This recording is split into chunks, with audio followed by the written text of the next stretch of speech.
Then the second officer, Jenkins, appeared. He walked solemnly to the car behind us, the one carrying my son's casket. We need to check the casket. What? That's illegal. You can't. You a priest or a clown in a bathrobe? Stay out of it, Father. We decide what's legal and illegal. And let's be real. These people will use anything to move drugs, even dead bodies. Yeah, I mean, what are black folks good at? Sports and smuggling. My mouth fell open. My heart felt like it stopped beating. My dead son, my beautiful, brave child, was now being accused of being a drug mule. This is a violation of rights. This is a child's funeral. You can't desecrate a coffin. Maybe I should call ICE too. I'm sure at least a few of you are here illegally. Got that look. What do you say, Father? You even from this country? They laughed, loud, cruel. Then Officer Jenkins actually walked to the hearse and placed his hand on the back door. He began to open it. Let's see what little Elijah is really carrying, huh? I screamed. I lunged out the car, tears burning my face. "Don't you touch my son!" Before I could reach him, someone else stepped out of the fourth car back. A tall man in a black suit, clean-cut, calm, deadly serious. Officers, may I ask what crime you're investigating?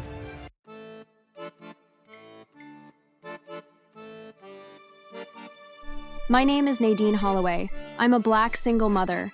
I work as a receptionist at a pediatric clinic in downtown Louisville, and let me tell you, it ain't glamorous. I've had cops come in treating me like I'm just a clipboard holder, calling me sweetheart like I'm dumb.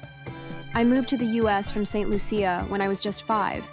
I worked hard, paid my taxes, followed the rules.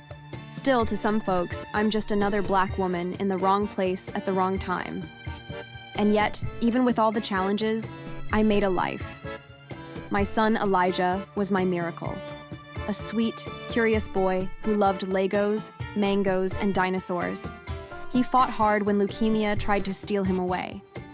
He went through chemo, lost his curls, kept smiling. But in the end, cancer won. And I was left with nothing but his teddy bear and memories of a laugh that could make even strangers smile. The day of his funeral was supposed to be a final goodbye, a moment of peace. But the world, specifically 2 officers with more ego than heart, had other plans. We were 10 cars in a slow, silent procession, white ribbons, headlights on. "Rest in power, Elijah," written across car windows. My sister Latrice drove while I sat beside her. Behind us was the hearse carrying my baby's tiny white casket. In the passenger seat sat Father Andre, a kind soul who baptized Elijah and never missed a hospital visit. Out of nowhere, police lights flashed behind us. Sirens pierced the quiet. All vehicles pull over immediately. I repeat, pull over. This is a traffic violation. We were stunned. Latrice's grip on the wheel tightened. This can't be happening. It's a funeral. We all stopped, slowly, like we were doing something wrong just by grieving. A tall, stocky cop strutted to our window, mirrored sunglasses on, hand on his belt like he was facing down a gang. License and registration, now. Sir, this is a funeral procession. My nephew. Don't care who's dead. You people don't get special rules. I looked at him, stunned. "We're just taking my son to be buried." Oh, you're the receptionist at that kiddie clinic, right? Figures. You people act like you own the whole damn road the moment someone dies. Then the second officer, Jenkins, appeared. He walked solemnly to the car behind us, the one carrying my son's casket. We need to check the casket. What? That's illegal. You can't. You a priest or a clown in a bathrobe? Stay out of it, Father. We decide what's legal and illegal. And let's be real.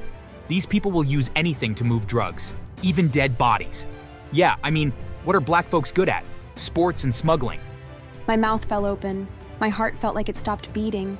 My dead son, my beautiful, brave child, was now being accused of being a drug mule. This is a violation of rights. This is a child's funeral. You can't desecrate a coffin. Maybe I should call ICE too. I'm sure at least a few of you are here illegally. Got that look. What do you say, Father? You even from this country? They laughed, loud, cruel. Then Officer Jenkins actually walked to the hearse and placed his hand on the back door. He began to open it. Let's see what little Elijah is really carrying, huh? I screamed. I lunged out the car, tears burning my face. "Don't you touch my son!" Before I could reach him, someone else stepped out of the fourth car back. A tall man in a black suit, clean-cut, calm, deadly serious. Officers, may I ask what crime you're investigating? Back in the car, civilian. Deputy Chief Darnell Scott, Internal Affairs, Philadelphia Division, and also Elijah's uncle. Their faces froze. Riley's lips twitched. Jenkins looked like someone had shot him. I've been recording from the moment you pulled us over. You insulted a grieving mother, berated a priest, and threatened to search a child's casket. I suggest you stop talking. But we are doing our job. Silence. Nadine, I'm so sorry. This never should have happened. I didn't even know Darnell had come. I hadn't seen him in years. But Elijah always called him Uncle D on FaceTime. The convoy moved on, after the officers stumbled into their cruisers and slithered off like cowards. But the damage was done. A few days later, Daniel called me again. I've launched a full inquiry. Turns out this isn't their first misconduct. Jenkins and Riley have over 17 complaints filed. Most mysteriously disappeared from their records. One of those complaints included another case, 3 years ago, where they pulled over a grieving Latino couple on their way to bury their stillborn baby. They mocked the couple, demanded a bribe, and delayed them until the cemetery closed. The family had to bury their child the next day in the rain. The case was quietly buried, but not anymore. He didn't stop there. Evidence surfaced. Body cam footage mysteriously deleted, traffic stops without probable cause, Riley getting kickbacks from a shady auto body shop, and Jenkins listed as a frequent visitor to a massage parlor under federal investigation. There's enough here for internal trials and criminal charges. They'll be off the streets permanently. I thought that was the end of it, but karma wasn't finished. A month later, they were arrested. Local media exploded with the news. In court, Riley tried to make a scene. I was just doing my job. These people don't respect authority. You don't have authority. You abused it, and you abused the public's grief. You are a disgrace to your badge. 2 officers under fire for misconduct at a child's funeral are now behind bars. Public outcry has led to a wider investigation of systemic abuse. I didn't go to court. I didn't need to. Their faces, Riley looking like a bloated raccoon, Jenkins with a black eye from being jumped in holding, said enough.